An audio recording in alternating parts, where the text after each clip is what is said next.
O Cyberliterando Podcast foi criado por Gabriela Belangieri e Natália Nogueira, visando inovar o seu jeito de pensar em literatura. Nossa identidade visual foi criada por Larissa Soldar.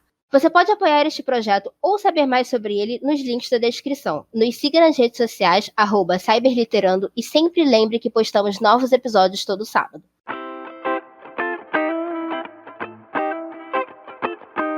Olá, galera! Tá começando mais um Cyberliterando. Eu sou a Natália Nogueira. E eu sou a Gabriela Belangieri, e hoje a gente veio aqui para falar mal... Mentira, a gente não vai falar mal, mas enfim, a gente veio falar um pouco sobre a saga Crepúsculo, sobre a Stephenie Meyer, né? E não só sobre... Todo mundo sabe o que é Crepúsculo, o que fala o livro, todo mundo já viu o filme. A questão não é essa, né? A gente quer falar aqui sobre como a Crepúsculo influenciou as fanfics e como a gente tem milhares e milhares e milhares de fanfics de Crepúsculo, como a gente vai mostrar e falar para vocês. Enfim, sobre como isso, querendo ou não, é um incentivo para a escrita, tá? Mas, obviamente, a gente não gosta muito de Crepúsculo, né? E, né, até uma coisa aqui que a Natália botou no roteiro, se o Robert Pattinson, que é o próprio Edward, pode falar mal de Crepúsculo, a gente também pode falar, né? Quem somos nós para discordar do reizinho? É isso. Bom, gente, como a Gabi falou, tipo, todo mundo, querendo ou não, todo mundo que tem acesso à internet e viveu, assim, 2010... sabe sobre Crepúsculo, entendeu? Eu, tipo, conhece a Stephenie Meyer, tipo, de uma forma ou de outra, por tabela, né?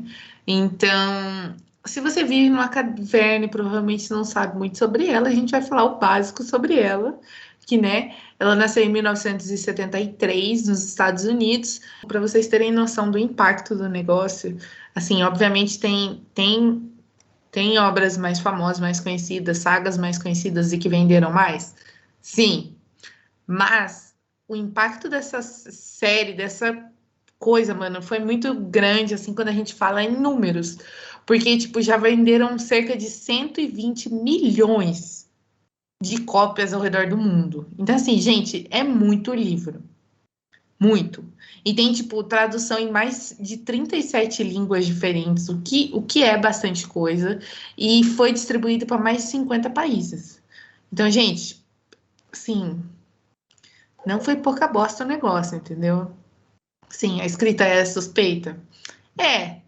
A história não é muito boa? É. Mas, assim, vendeu. Vendeu mais qualquer coisa que eu já vou escrever na minha vida e que a Gabi vai escrever na vida dela.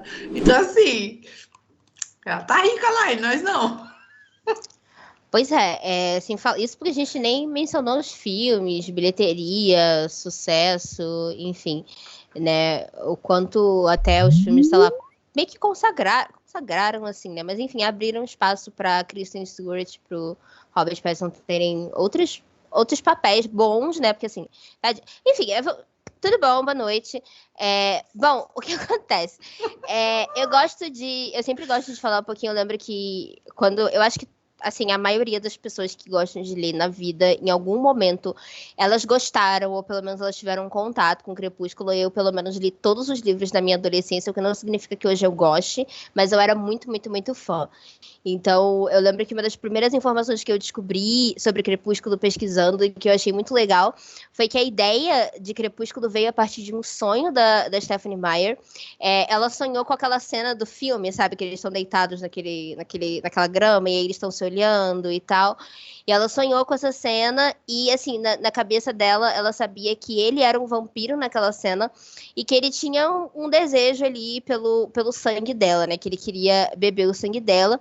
E aí ela meio que escreveu só essa cena, e depois ela fez o livro todo, né? Essa cena tá na página, no capítulo 13 do livro de Crepúsculo. E aí, o que acontece?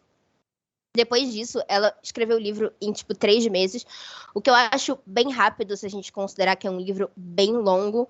Não que aconteça muita coisa, mas é um livro relativamente longo, né? E, bom, ela acabou vendendo Crepúsculo para uma editora chamada Little Brown and Company, e a editora pagou. Adivinhem quanto? Foi uma informação que eu e a Natália a gente descobriu há poucos minutos. Eu fiquei completamente chocada em como alguém em santa consciência paga $750 mil para poder publicar o livro de Crepúsculo, né? Óbvio Pra que se a gente for publicar considerar... que brilham. Pois é, óbvio que se você for considerar o quanto de lucro que eles tiveram, esse valor é foda-se, né? Um valor, assim, quase insignificante. Mas pensa que ninguém conhecia Stephenie Meyer, ela não tinha publicado nada, ela não era uma autora conhecida, ela não era uma pessoa conhecida. Eu não sei se ela tinha algum contato muito bom dentro da editora, enfim. Mas a editora deu $750 mil.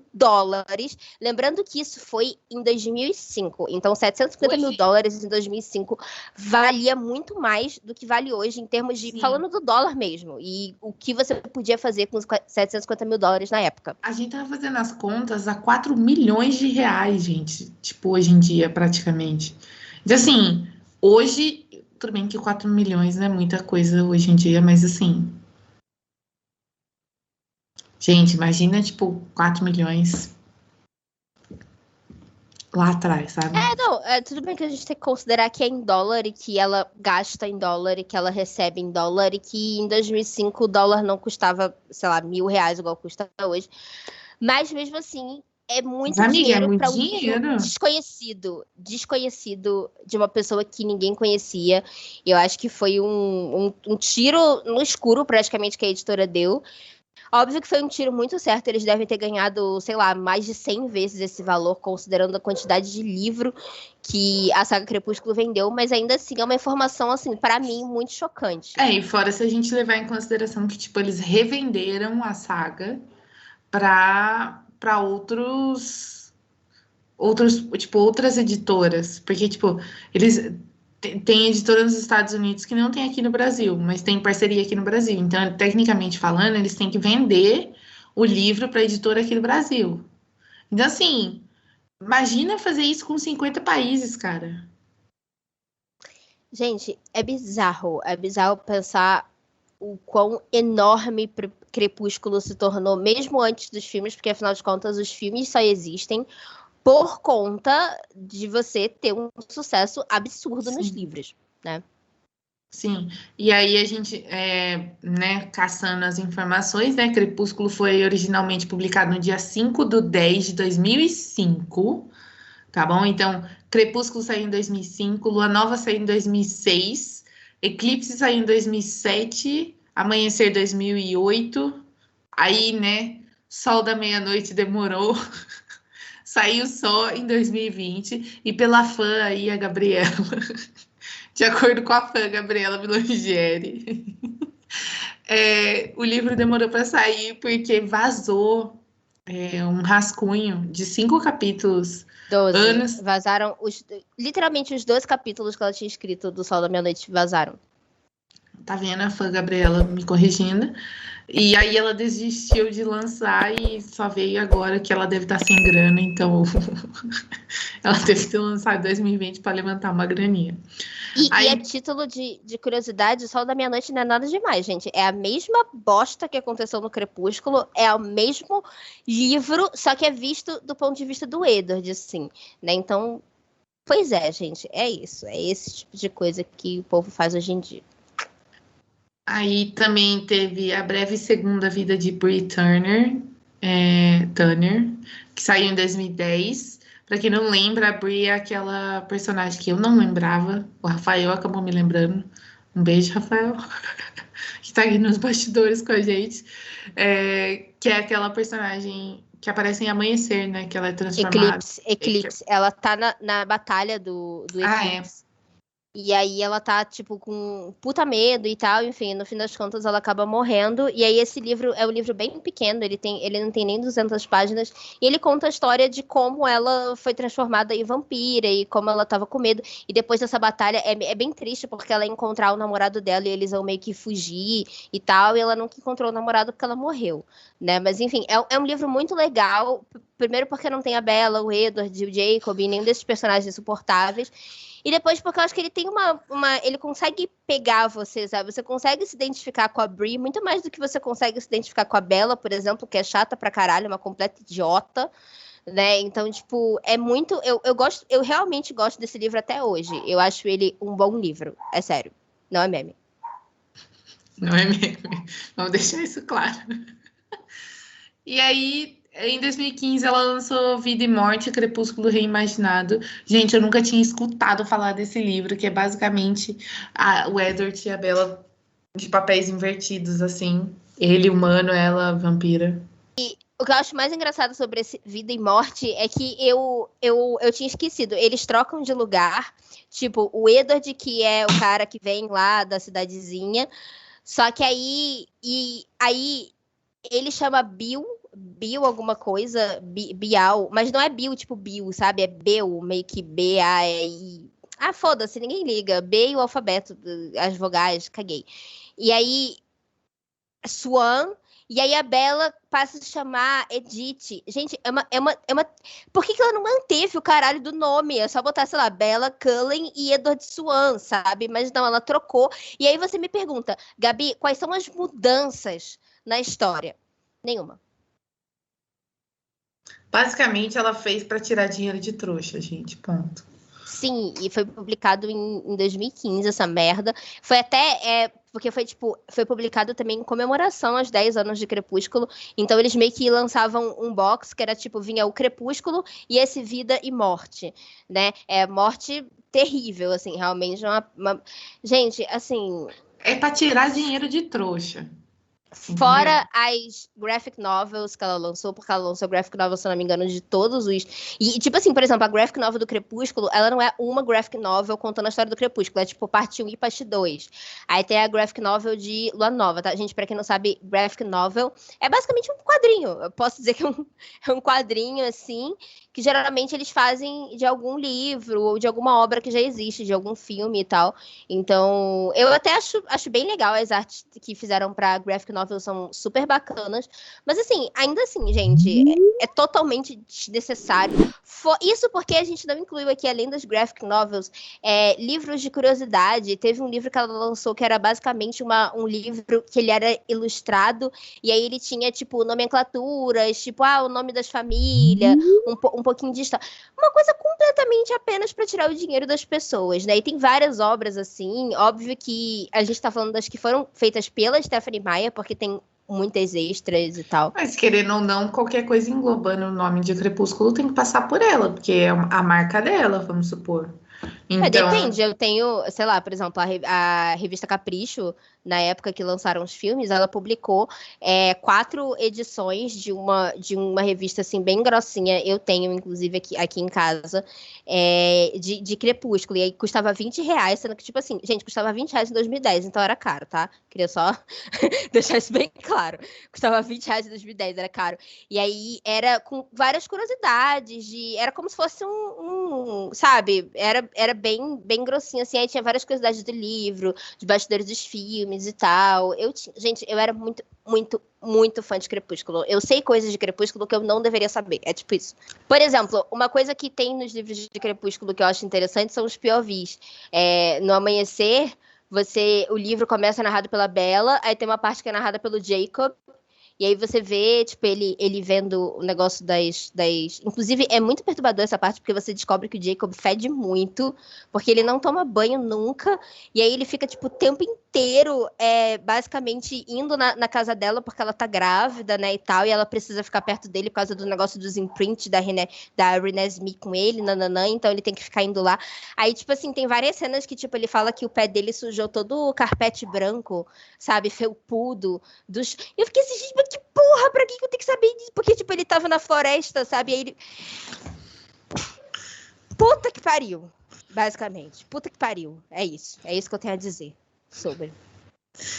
gente, mas aí vocês estão se perguntando, tá, gente, por que vocês estão falando de Crepúsculo no Cyberliterando? Porque,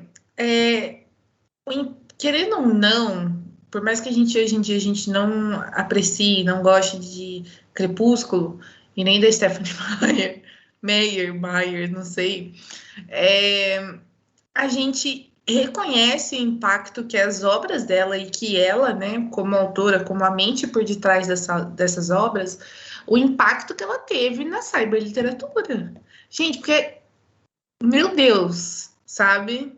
Meu Deus. A quantidade de fanfic, de twitteiro que surgiu, de fórum que surgiu por conta de Crepúsculo, é uma coisa muito bizarra, né?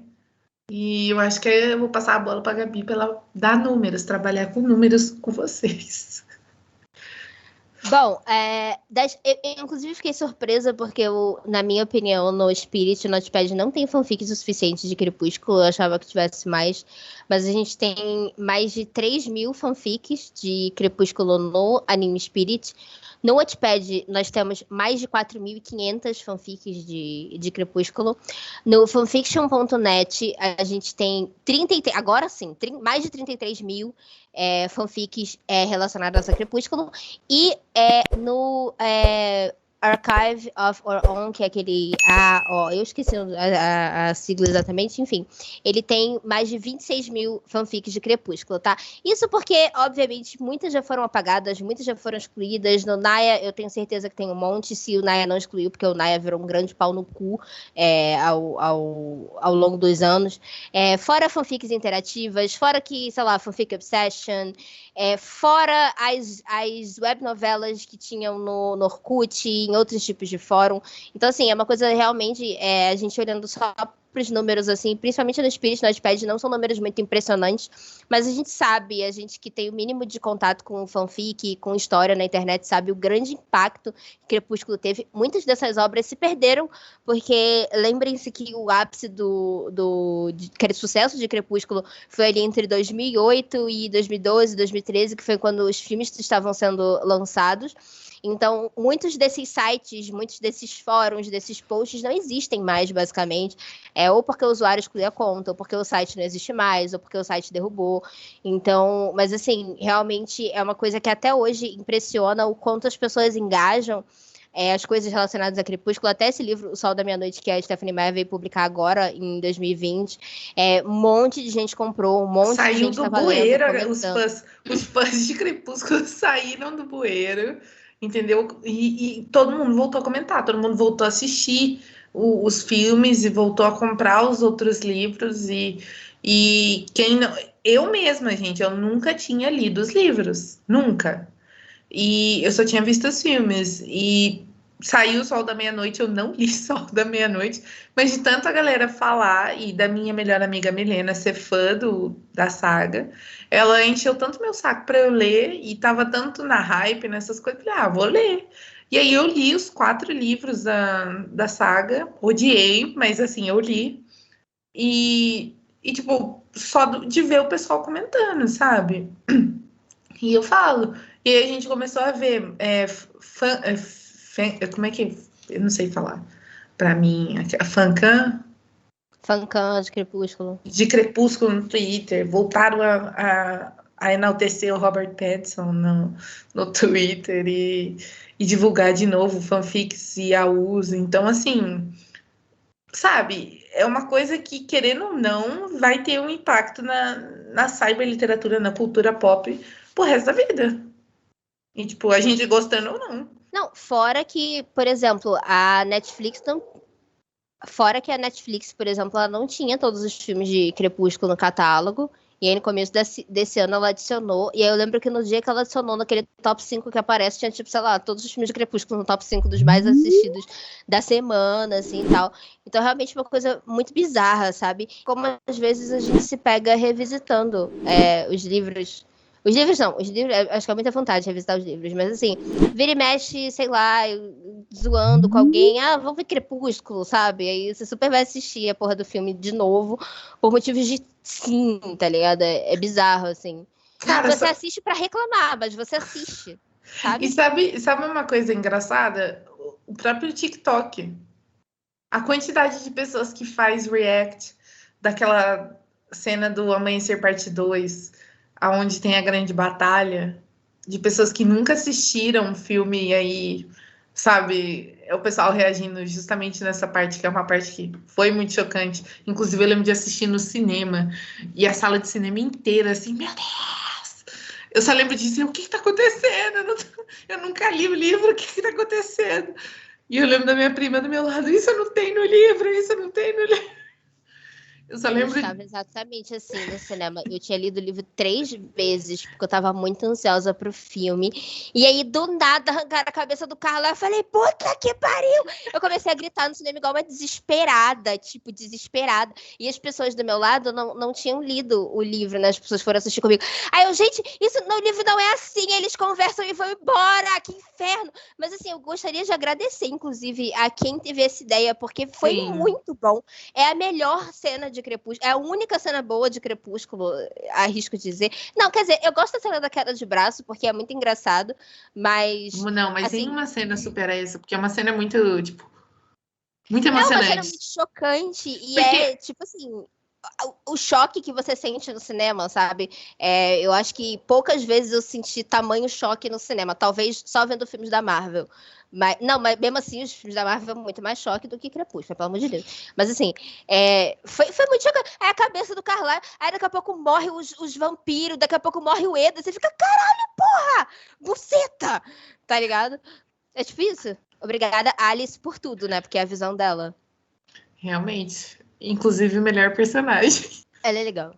Ela tem uma vibe meio fanfic, meio a melhor amiga Da a melhor amiga protagonista. descolada da protagonista inútil, basicamente. É bem essa vibe que ela passa. Gente, pelo amor de Deus. Isso. E, gente, se a gente vai falar de impacto, né, de Crepúsculo, eu acho que a gente não pode deixar de fora o icônico, o horrível, o sem noção, 50 tons de cinza, que para quem não sabe, mas a gente já falou aqui, inclusive, eu não sei qual episódio que a gente falou, mas foi um lá dos primeiros. Então, se você ainda não assistiu, vai lá maratonar os nossos primeiros episódios. E aí você relembra.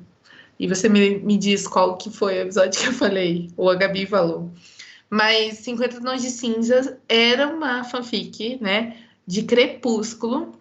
E fez tanto sucesso, mas tanto sucesso, que chamaram a autora para lançar em formato de livro físico e original, né, com personagens originais. Então, ela lançou.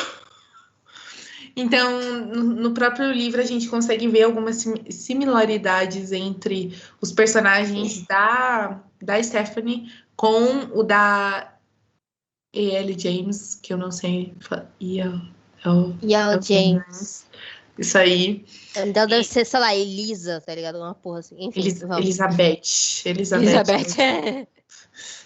E, enfim, a gente consegue ver, né, o personagem retraído e todo sério e que não se expressa tanto. Para, olha só, o Edward dá uma surra no Christian Grey. Uma surra, tá? Que apesar de, pra mim, Crepúsculo ter lá suas cenas problemáticas, assim, não chegar aos pés do quão problemático é 50 Tons de Sim. Cinza e do quão absurdo é o relacionamento deles. Embora eu ache que a dependência que a Bella desenvolve do Edward ao longo do relacionamento deles é absurda, ridícula e ela precisa de terapia. Sim, amor. Mas assim, o Edward é um personagem muito melhor do que o Christian Grey, se a gente for falar de personagem. Já a Anne e a Bella, elas são idênticas, porque as duas são completas imbecis, idiotas, que não enxergam 5 palmas à frente do olho delas. Eu tenho muito ranço das duas. Nossa, sério, vai tomando... Meu Deus! A hater de Crepúsculo 50 Tons de Cinza entrou. Bom, se a gente for analisar, né, ela também, a E.L. James, ela também seguiu os passos da Stephenie Meyer de querer arrancar dinheiro de trouxa. Então, ela lançou 50 Tons de Cinza, os 50 Tons de Cinza mais escuro e 50 Tons de Liberdade. Ela lançou essa trilogia e depois ela relançou pela visão do Christian. Então, assim, ela meio que copiou essa coisa da Stephenie Meyer e lucrou tanto quanto ela. Também vendeu para o cinema, ganhou Só que muito. assim, por um lado, ela andou para que a Stephenie Meyer pudesse correr, porque, tipo, esse livro da Stephenie Meyer, ela passou aí, tipo, em 2010, 2012, sei lá, na época que acabou de sair os filmes, aí vazou, né, ela ficou puta, ela postou no site dela os 12 capítulos, tipo, tá aqui, e aí ela pausou, e aí ela só lançou, tipo, em 2020, né, já a moça dos 50 Tons de Cinza, se eu não me engano, foi em 2015 que ela lançou o primeiro, em 2017 ela lançou o segundo, e depois ela lançou o terceiro. Não, eu só quis dizer que, tipo assim, ela fez antes da Stephenie Meyer, e a Stephenie Meyer só lançou um. Eu não sei se daqui a pouco ela vai me aparecer pegando alguma época do dia, não sei, tipo, entardecer ensolarado, sei lá, qualquer coisa, e vai botar que é a lua nova, sei lá, foda-se. Mas, gente... Aliás, eu leria Lua Nova na visão do Edward, porque assim, Lua Nova em si é muito chato, o livro e o filme, é insuportável. Mas eu leria na visão do Edward pra saber o que eles estão fazendo. Inclusive, a única cena boa de Lua Nova é aquela cena aqui da transição, que a Bella tá sentada na cadeira e as estações vão passando. Essa jogada de câmera é muito inteligente, muito bem. A trilha sonora, né? Mas... Eu gosto da cena que ela cai da moto também, que eu achei que ela fosse morrer e fosse acabar, mas não rolou, não. Basicamente, o que a gente tá tentando trazer nessa nova série, né, de alguns episódios que a gente não sabe quantos, como determinados autores influenciaram na cyberliteratura, né, e como o impacto da cyberliteratura criou novos autores, tipo, que deixaram de ser fanfiqueiros para serem realmente autores e influenciarem novas pessoas e trazerem novas fanfics e etc, etc, etc. Então, a gente espera que vocês tenham gostado desse episódio. E comentem se vocês querem que a gente pesquise e fale sobre algum Inclusive, vocês ficariam chocados com quais autores eram fanfiqueiros. Então, se eu fosse vocês, eu já me inscrevia no canal para não perder quando a gente postar os próximos vídeos, porque vocês vão ficar chocados com umas histórias, umas teorias, umas polêmicas que tem os negócios que a gente achou um negócio muito bom. Então, procurem, quer dizer, assistam os outros vídeos se vocês não conheciam o Cyberliterando, ou se você está escutando, sei lá, no Spotify, no Deezer, escute os outros episódios. A gente sempre fala de cyberliteratura, a gente sempre fala de fanfic. E é isso. A gente espera que vocês tenham gostado. Sigam a gente nas redes sociais, @cyberliterando, em todas as redes sociais. Sugiram episódios, sugiram temas, falem o que vocês acharam, o que vocês gostaram, o que vocês não gostaram. E apoiem a gente no Catarse se vocês puderem. Se vocês não puderem, apoiem a gente divulgando, tá? Se você é fã de Crepúsculo, não odeie a gente, por favor. Eu já fui uma de vocês, vocês vão ser liberados. Mentira. Eu já fui uma de vocês, tá? É só porque, assim, realmente hoje é uma coisa que a gente tem um pouco de ranço, a gente tem um pouco de nervoso, mas a gente adora o fandom de Crepúsculo. Eu sempre morro de rir com o que o povo fala, o que o povo comenta. Tô sempre reassistindo os filmes, vira e mexe, então, assim, é uma coisa que não sai da gente, né? Crepúsculo é uma coisa que não vai embora. Né? Diferente, por exemplo, de 50 Tons de Cinza. Aí realmente foda-se. Inclusive, a gente tem um react de 50 Tons de Cinza aqui. A gente assistiu ao filme e a gente postou o vídeo aqui no canal. Então, a gente vai deixar aqui nos cards e aqui nos links da descrição para vocês acessarem se vocês quiserem. E agora que eu já acabei de fazer todos esses jabás, eu vou me despedir e falar que eu vejo vocês sábado que vem. Valeu!